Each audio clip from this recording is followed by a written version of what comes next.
Dr. Adetokunbo Pearce joins us now. He's a public affairs analyst. Thank you for coming on this morning. Good to see you again. Thanks for having me. Well, from the look of things, from what you've seen, we've had the position of government on the state of health of the president. What do you think of it? I think that the situation is worse than most people realize. Frankly, I think the president should have the decency to resign. I'll tell you why. To resign? Yes. Why? I'll tell you why. I'll tell you why. As it is now, the president is incapacitated because he's not able to attend meetings, travel, meet with people, discuss with government officials.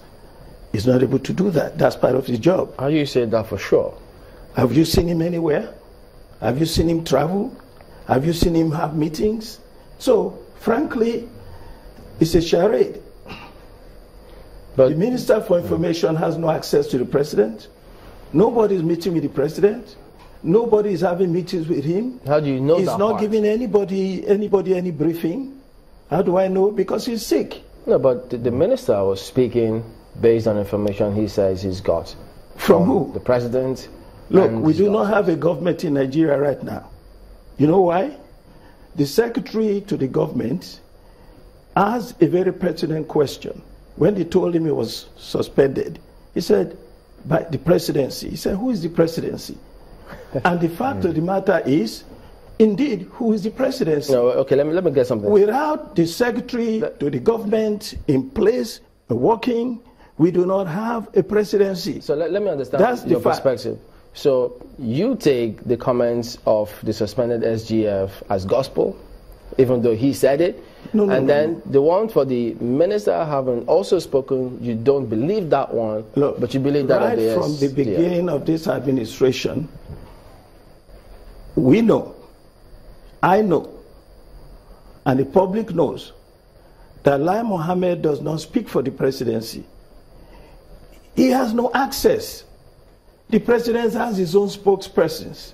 It's only when that spokesperson is frustrated, doesn't know what to say, they push Lai Mohammed ahead to go and talk to the people and misinform the people. Look, what do you make of the point I just made? We have no secretary to the government. We have no president in place.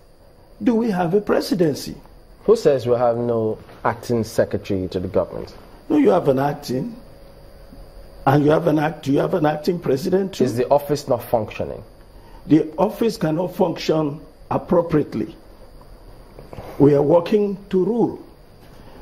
If there's no president presiding over the Federal Executive Council, the government is not working appropriately. It's not working to the highest level. We are not being given proper service. Where on earth, which company, which arm of government will have a man who is sick for 59 days away from the job, comes back, says, okay, I'm back now, I'm back on the job. He goes to work one day, then he goes away for another 4 weeks. Nobody hears from him, nobody talks to him, he's not talking to us, and you say we have a president? Let me take you back to your opening line. You said that the president should resign. Yes. Perhaps resign is too harsh a word. Sure. Because the president can get better. Sure. He can still resume his duties. He Sure. can still attend meetings. Sure. If the doctors go and he has this medical checkup and comes back. Sure. So if he gets better. Why would you use the word resign? The point is this. In the first place, when he was well, he failed this nation. The economy is collapsed under him. There is insecurity everywhere. Nothing is working. I mean, all the indices of poverty. Poverty has gone up. Unemployment has gone up. The direct foreign investment has gone down. The stock market is in disarray.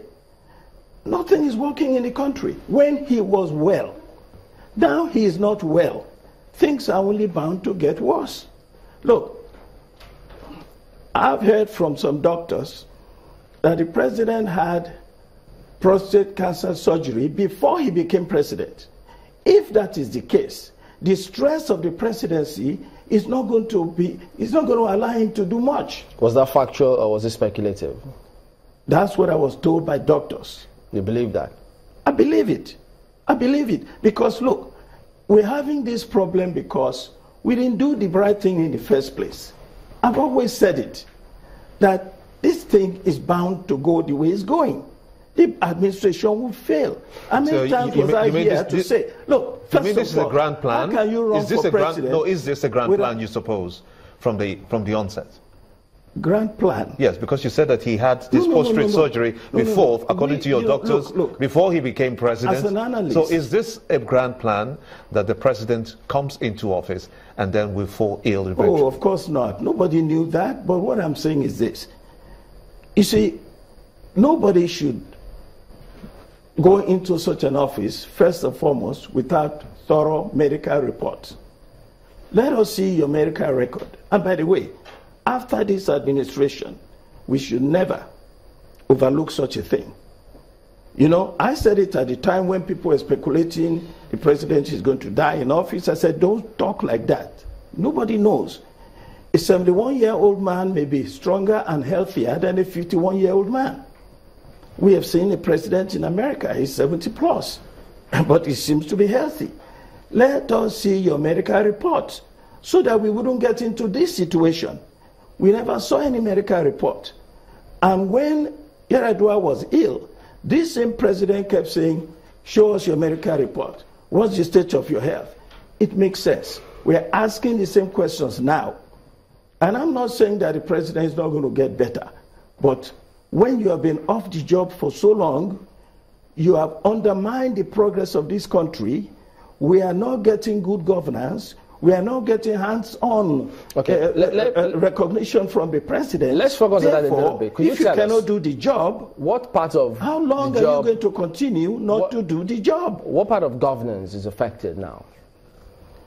You see, the vice president presiding over executive council meetings cannot take direct decisions. Any decision that is taken there could be undermined, could be written off because he doesn't have the authority. Undermined, written unless off he by becomes the president. Who will undermine or write it off? Who is he going to give orders? Who is talking to the ministers now? Who is in charge of governance? Who is talking to the National Assembly? So you're saying that if the president this says... is the president. So if the president says the VP will preside as I have directed, who undermines it?